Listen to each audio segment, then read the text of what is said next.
नमस्कार। जैसे कि हम सबको पता है कि बहुत ही जल्दी कंप्यूटर टीचर की वैकेंसी आने वाली है। ये एक सुनहरा मौका है कंप्यूटर वाले लोगों का जिन्होंने बीटेक किया है, बीसीए किया है, एमसीए किया है या कंप्यूटर में डिप्लोमा। एक बार आपको बहुत बेहतरीन मौका मिलने वाला है क्योंकि पहली बार राजस्थान के अंदर ये वैकेंसी आएंगी, बहुत सारी आएंगी। सब लोग जो भी तैयारी करेंगे लग सकते हैं, तो बहुत ही सुनहरा अवसर है, इसको गंवाएंगे नहीं और तैयारी करेंगे। कुछ लोगों के मन में सवाल हो सकता है, सर अभी तो नोटिफिकेशन आया ही नहीं और आपने तैयारी करानी चालू करवा दी। तो बेटा, मेन बात यह है कि प्यास लगने पे कुआं नहीं खोदा जाता, पहले से ही तैयारी की जाती है। तो बहुत ही सही मौका है, अभी से आप लग जाइए। जितनी जल्दी वैकेंसी आएगी उतना आपको फायदा मिलेगा, पहले से आप तैयारी करेंगे। हमने जो बैचेस हैं वो 24 तारीख से स्टार्ट कर दिए हैं। होली के बाद हम फिर से नए बैचेस स्टार्ट करने वाले हैं। और इसके अंदर क्या सिलेबस हो सकता है ये तो हम सबको पता है कि लगभग इसके अंदर 14,000 10,000 अलग अलग फिगर्स आ रही हैं पेपर के अंदर जो वैकेंसीज आ सकती हैं, क्योंकि राजस्थान के अंदर एक भी स्कूल के अंदर कंप्यूटर शिक्षक नहीं है। शिक्षक तो चाहिए, कंप्यूटर का बहुत ही जरूरी विषय है। तो इसलिए बहुत सारी वैकेंसियां निकलेंगी, थर्ड ग्रेड में, सेकंड ग्रेड में, फर्स्ट ग्रेड में, तीनों में निकल सकती हैं, या first grade, second grade, third grade किसी एक में निकल सकती है। क्योंकि कंप्यूटर टीचर की भर्ती है तो भाई कंप्यूटर तो पूछेंगे ही पूछेंगे। ऐसा तो हो ही नहीं सकता कि कंप्यूटर नहीं पूछेंगे। और बहुत बेसिक लेवल का भी पूछेंगे, हाई लेवल का भी पूछेंगे, और सब कुछ जो है वो आपका एमसीक्यू फॉर्म के अंदर होगा। तो पहला जो कंप्यूटर के अंदर जो टॉपिक इसके अंदर आ सकता है, हमने जो सिलेबस बनाया है ये बहुत सारे अलग अलग प्रदेशों का हमने देखा, वहां पर कंप्यूटर टीचर में क्या पूछा जा रहा है, केंद्रीय विद्यालय के अंदर क्या पूछा जा रहा है, सेकंड ग्रेड फर्स्ट ग्रेड के अंदर, उस हिसाब से हमने सिलेबस को डिजाइन करा है। हमारी टीम बहुत मेहनत कर रही है आपके लिए कंटेंट बनाने के लिए। तो सबसे पहली चीज जो आ सकती है इसके अंदर, कंप्यूटर का बेसिक आ सकता है, हार्डवेयर कॉन्सेप्ट आ सकता है।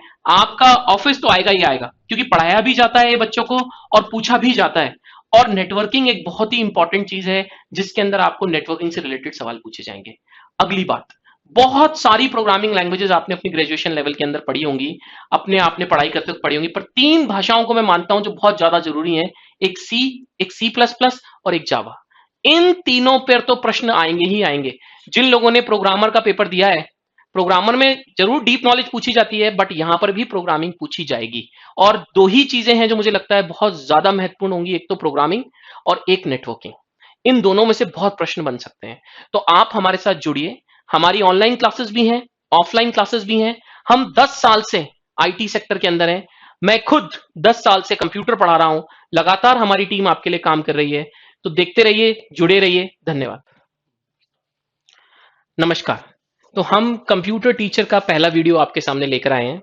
इसमें जो सबसे पहले हम जो टॉपिक उठा रहे हैं वो बिल्कुल कंप्यूटर दुनिया का सबसे बेसिक टॉपिक है। जैसे इंग्लिश के अंदर एबीसीडी है, वैसे ही आप समझ लीजिए कंप्यूटर दुनिया का ये एबीसीडी है। सी लैंग्वेज। इस पे जाने से पहले उल्टा स्टार्ट करेंगे इसे कि लैंग्वेज क्या है। लैंग्वेज यानी कि भाषा। भाषा आपसे और मेरे बात करने की भाषा हिंदी है। ऐसे ही आपकी कंप्यूटर से बात करने वाली जो भाषा होती है उसी को बोलते हैं प्रोग्रामिंग लैंग्वेज। बहुत सारी प्रोग्रामिंग लैंग्वेजेस आई और गई। इनमें से सी है जो आज भी टिकी हुई है। कब आई थी? 1970s के अंदर। 5 साल पुरानी जीन्स नहीं पहनते हम, 4 साल पुराना फैशन नहीं चलता। तो भाई ऐसा क्या कारण है जो 50 साल पुरानी प्रोग्रामिंग लैंग्वेज को आज पढ़ा जा रहा है? क्यों? किस लिए? बहुत ही साधारण सा रीजन है इसका कि ये सारी लैंग्वेजेस की मदर लैंग्वेज है, मातृभाषा। इसी से सारी प्रोग्रामिंग लैंग्वेज, इसी से सारे कॉन्सेप्ट, इसी से सारी प्रोग्रामिंग की दुनिया निकली है। तो इसीलिए इसको आज भी पढ़ा जाता है। तो चलिए इसका थोड़ा सा इतिहास देखते हैं। क्या है इसका इतिहास? दो पुरानी लैंग्वेजेस चला करती थी, एक थी बी और एक थी बीसीपीएल। इन दोनों प्रोग्रामिंग लैंग्वेजेस के कॉन्सेप्ट को मर्ज किया गया, कुछ उसमें नया जोड़ा गया और एक लैंग्वेज का जन्म हुआ जिस लैंग्वेज का नाम है सी। इसी लैंग्वेज को आगे ले गए और बनी सी प्लस प्लस। कहां बनी? एटी&टी लैब, यूएसए। किसने बनाई? एक गाड़ी वाले हैं जिनका नाम है डेनिस रिची। डेनिस रिची ने यह लैंग्वेज बनाई। कौन से ऑपरेटिंग सिस्टम में बनी? यूनिक्स में बनी। जैसे आज के दौर का ऑपरेटिंग सिस्टम है विंडोज, मैक या आपके मोबाइल फोन का एंड्रॉइड, उसी तरह उस वक्त का दौर का ऑपरेटिंग सिस्टम हुआ करता था यूनिक्स। सी अपने टाइम में सुपर डुपर हिट लैंग्वेज थी। यूनिक्स के अंदर बैठकर इसको बनाया गया और बाद में जब सी पॉपुलर हो गई तो पूरा यूनिक्स वापस से लिखा गया सी लैंग्वेज के अंदर। तो देखिए कितनी बड़ी बात है, इस बात को एग्जाम्पल से समझते हैं। आज मैं आपका गुरु हूं, मैं आपको सिखा रहा हूं, और भविष्य के अंदर आपका ज्ञान इतना बढ़ जाए कि आप मुझे सिखाओ। यही है सी की पावर। सी ने अपने समय में बहुत काम नाम कमाया। आगे देखते हैं।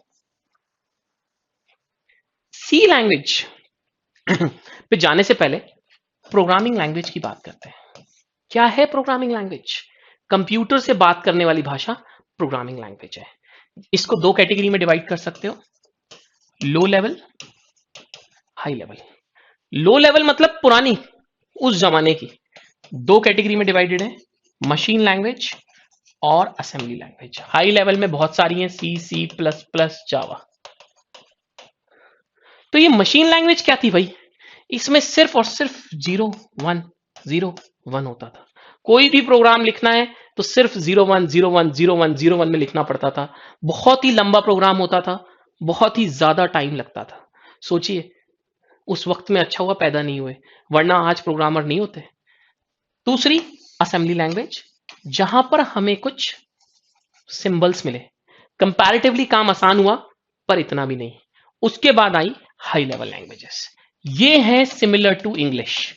जैसी हमारी अंग्रेजी भाषा है, अब भैया अंग्रेजी मुश्किल कईयों को लगती है, कईयों को नहीं लगती। जैसी हमारी अंग्रेजी भाषा है वैसे ही ये है।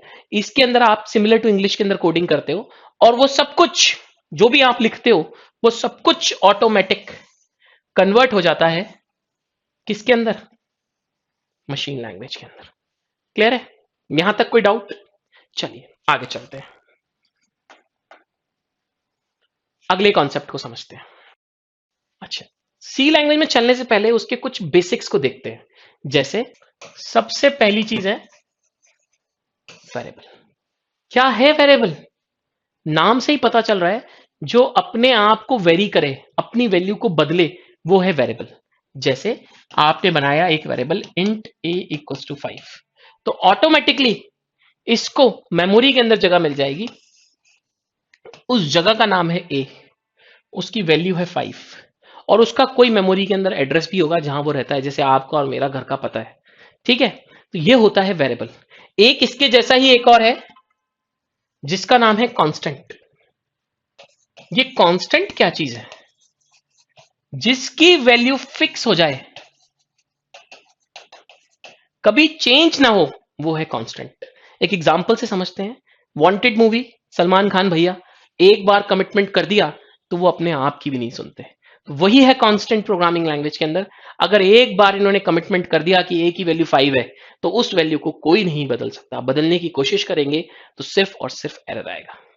अगली बात देखते हैं। आपने वेरिएबल बनाया तो आपको वेरिएबल का कोई नाम भी रखना पड़ेगा।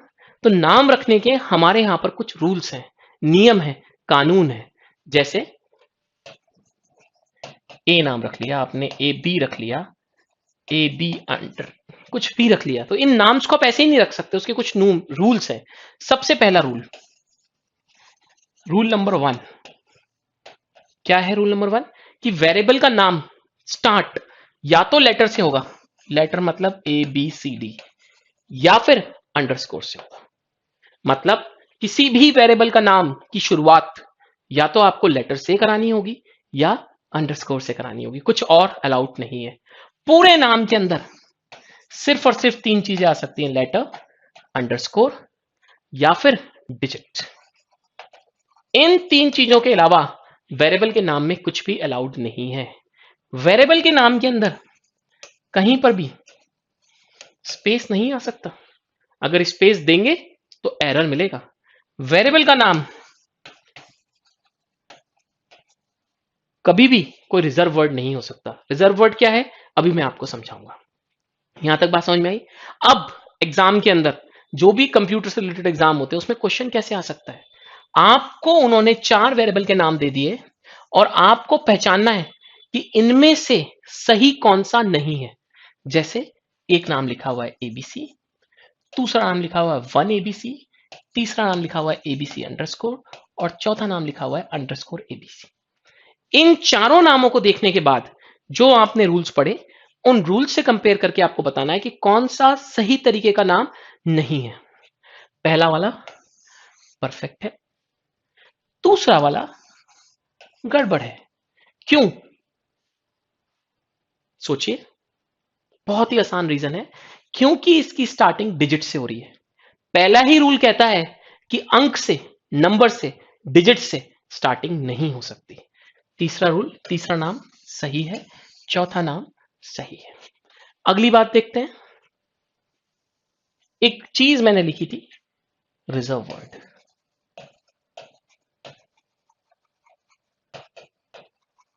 इनको कीवर्ड्स भी कहा जाता है। क्या है रिजर्व वर्ड?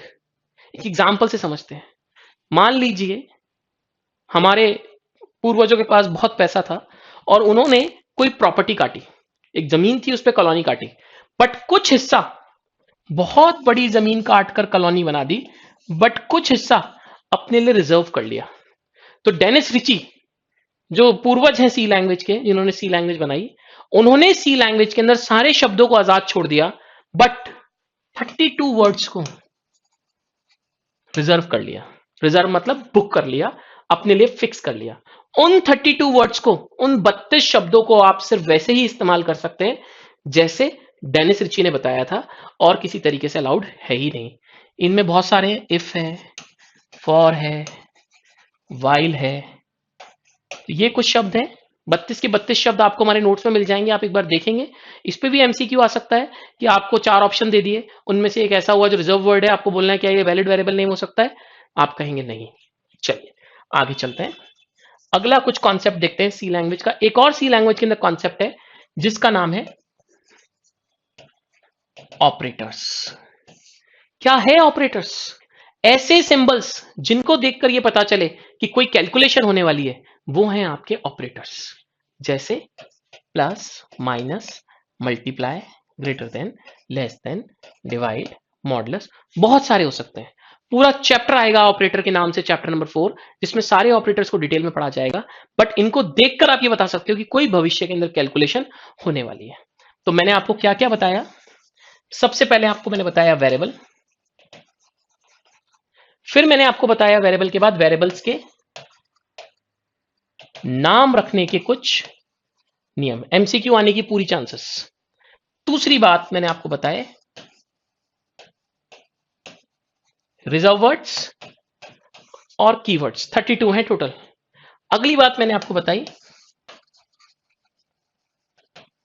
ऑपरेटर्स। ऑपरेटर्स क्या हैं? आपके जो सिंबल्स हैं जो ये बताते हैं कि कोई कैलकुलेशन होने वाली है। अगला कॉन्सेप्ट देखते हैं डेटा टाइप्स का। क्या है डेटा टाइप्स? डेटा टाइप पे जाने से पहले आपको एक कॉन्सेप्ट पता होना चाहिए कंप्यूटर दुनिया का, data. What is data? Data है कंप्यूटर का सबसे छोटा पार्ट। जैसे इंग्लिश का सबसे छोटा पार्ट अल्फाबेट है, हिंदी के अंदर अंकमाला है, इसी तरीके से आपके कंप्यूटर की दुनिया में सबसे छोटा है डेटा, रॉ फैक्ट्स और फिगर। इसी के टाइप को अगर आप बता देते हो तो है डेटा टाइप। इंट हो सकती है, फ्लोट हो सकती है, कैर हो सकती है। पूरा चैप्टर है इसके ऊपर, डिटेल में पढ़ेंगे एक एक पॉइंट को, सारी डेटा टाइप को डिस्कस करेंगे। पर क्यों डिक्लेयर की जाती है मैं आपको एक एग्जांपल से समझाता हूं। मान लीजिए मैं मेरे घर पर कुछ गेस्ट को ले जाना चाहता हूं, तो मैंने मेरी मदर को फोन करके बता दिया कि मम्मी मेरे बॉस आने वाले हैं। तो मम्मी उस हिसाब से बड़ा अरेंजमेंट कर लेगी, घर पे साफ सफाई हो जाएगी, नाश्ता वाश्ता मंगा लिया जाएगा। मैंने कहा मेरे कोई कलीग आने वाले हैं, मेरे कोई कलीग आने वाले हैं, तो कंपैरेटिवली साफ सफाई हो जाएगी, कोई स्पेशल नाश्ता वाश्ता नहीं मंगाया जाए, जो घर में वो खिला पिला देंगे। मैंने कहा यार मेरा कोई दोस्त आने वाला है। मम्मी कहेगी मैं क्या करूं, भैया आने वाला है तो तू जान, तेरा दोस्त आने वाला है तो मतलब हम पहले से ही बता देते हैं कि कैसा डेटा आने वाला है। कंप्यूटर के अंदर ऑटोमेटिक उसके अकॉर्डिंग अरेंजमेंट हो जाता है। अरेंजमेंट कहां पर होता है? मेमोरी में। कौन सी मेमोरी में? कंप्यूटर में तो हजारों किस्म की मेमोरियां हैं। हार्ड डिस्क है, पेन ड्राइव है, सीडी है, कैशे है, रैम है, रोम है, ईपी रोम है। किस में भाई? तो ये सारा अरेंजमेंट होता है रैम में, प्राइमरी मेमोरी में। प्राइमरी मेमोरी की एक खासियत, इसमें डेटा तब तक रहता है जब तक कंप्यूटर ऑन है। जैसे ही कंप्यूटर ऑफ, इसका सारा डेटा अपने आप गायब हो जाता है। ठीक है, आपने भी अपने जीवन में देखा होगा, कॉलेज में, स्कूल्स में, कुछ आपके ऐसे दोस्त होंगे जो आपके साथ बहुत मित्रता के साथ रहते होंगे, और कॉलेज और स्कूल लाइफ खत्म, उसके बाद उन्होंने आपको याद भी नहीं करा, भूल गए आपको। तो प्राइमरी मेमोरी की भी ऐसी खासियत है। चलिए अगले कॉन्सेप्ट पे चलते हैं। सी का पहला प्रोग्राम बनाते हैं।